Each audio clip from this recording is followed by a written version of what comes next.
this case, the artist who is living and breathing his art. He's so myopically focused on his art. In God's ears, and he gives to whomever he wants.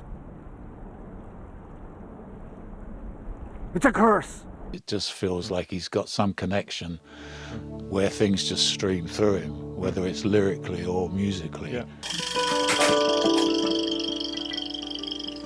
From the time I was 11 or 12, and songwriting was always a big thing to me. I came to LA to be a musician and ended up in an acting class. There are many musicians who act, and many actors who play instruments.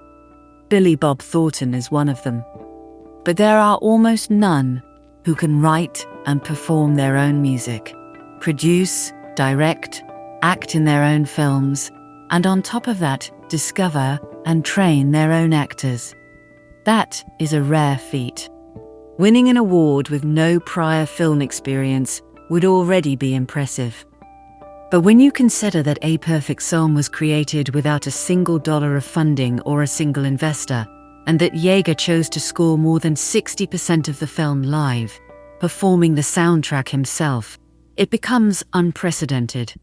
Billy grew up literally with cameras on the film sets with his famous Aunt Bunny Yeager. In the 1960s, he would watch his father and his aunt make motion pictures in Davie, Florida. His top producer's Gary Bryce.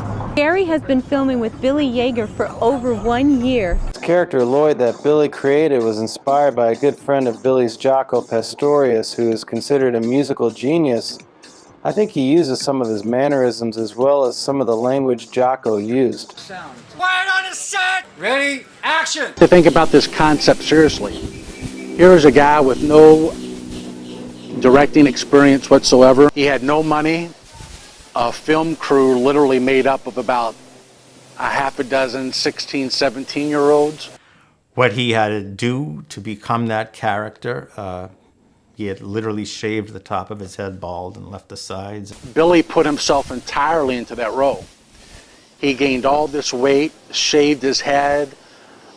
He was playing two characters in that feature film.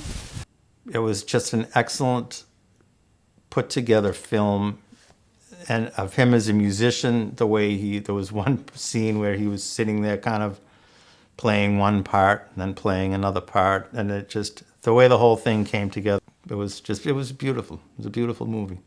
I believe Billy did what he set out to accomplish. He became an impeccable director on that film. In 1998, Billy designed one of the nation's first film acting classes that utilized real scripts, filming with cameras and lights, and utilizing real locations, and produced demo reels for actors. And although the real film acting school that Yeager designed became successful nationwide, he never intended to settle just being an acting teacher.